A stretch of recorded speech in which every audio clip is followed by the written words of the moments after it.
Hello guys, kasu story channel में आपका स्वागत है। आज का टॉपिक है ऐसा भी बेटा होता है।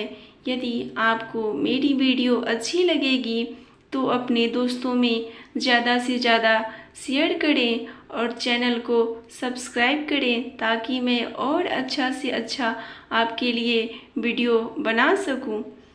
हेलो माँ, मैं रवि बोल रहा हूँ। कैसी हो माँ? मैं ठीक हूँ बेटा। यह बताओ, तुम और बहू दोनों कैसे हो? हम दोनों ठीक हैं। माँ, आपकी बहुत याद आती है। अच्छा सुनो माँ, मैं अगले महीने इंडिया आ रहा हूँ तुम्हें लेने। क्या? हाँ माँ, अब हम साथ ही रहेंगे। नीतू कह रही थी माँ जी को अमेरिका ले आओ, वहाँ अकेली बहुत परेशान हो रही होंगी। हेलो, सुन रही हो माँ?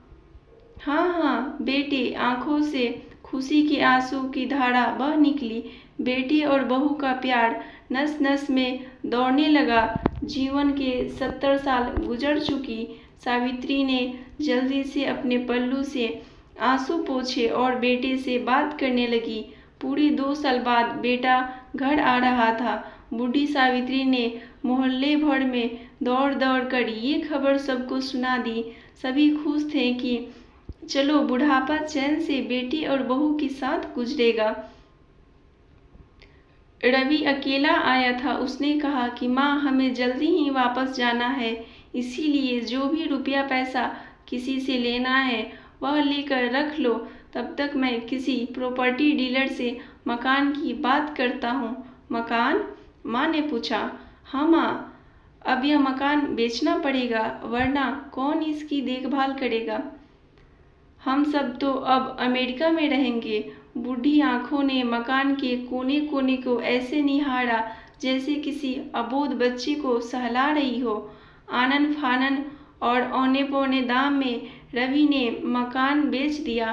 सावित्री देवी ने वो जरूरी सामान समेटा जिससे उसको बहुत ज़्यादा लगाव था। रवि टैक्सी मंगवा चुका था। एयरपोर्ट पहुंचकर रवि ने कहा, माँ तुम यहाँ बैठो, मैं अंदर जाकर सामान की जांच और बोर्डिंग और वीज़ा का काम निपटा लेता हूँ। ठीक है बेटे। सावित्री देवी वहीं पास की बेंच पर बैठ गई।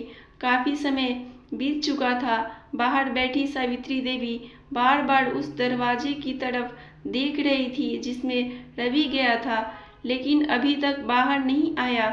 शायद अंदर बहुत भीड़ होगी सोचकर बूढ़ी आंखें फिर से बाहर की ओर टिकट लगाए देखती रही। अंधेरा हो चुका था। एयरपोर्ट के बाहर गहमागहमी कम हो चुकी थी। माँ जी, किससे मिलना है? एक कर्मचारी ने वृद्धा से पूछा। मेरा बेटा अंदर गया था टिकट लेने, वह मुझे अमेरिका लेकर जा रहा है, सावित्री देवी ने घबरा कर कहा। लेकिन अंदर तो कोई पैसेंजर नहीं है। अमेरिका जाने वाली फ्लाइट तो दोपहर में ही चली गई। क्या नाम था आपके बेटे का? कर्मचारी ने सवाल किया। रवि। सावित्री के चेहरे पर चिंता की लकीरें उभर गई। कर्मचारी अंदर गया और कुछ देर बाद बाहर आकर बोला, माँ जी, आपका बेटा रवि तो अमेरिका जाने वाली फ्लाइट से कब का जा चुका है। वृद्धा की आंखों से आंसुओं का सैलाब फूट पड़ा। बूढ़ी माँ का रोम रोम काँप उठा। किसी तरह वापस घर पहुंची, जो अब बीत चुका था। रात में घर के बाहर चबूतरे पर ही सो गई। सुबह हुई तो दयालु मकान मालिक ने एक कमरा रहने को दे दिया। पति की पेंशन से घर का किराया और खाने पीने का काम चलने लगा। समय गुजरने लगा। एक दिन मकान मालिक ने वृद्धा से पूछा, माँ जी, क्यों नहीं आप अपने किसी रिश्तेदार के यहाँ चली जाए? अब आपकी उम्र भी हो गई है, अकेली कब तक रहेंगी आप?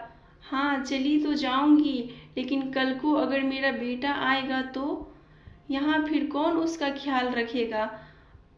आँख से आंसू आने लग गए। दोस्तों, माँ बाप का दिल कभी न दुखाना, माँ तो माँ होती है। Like, share and subscribe.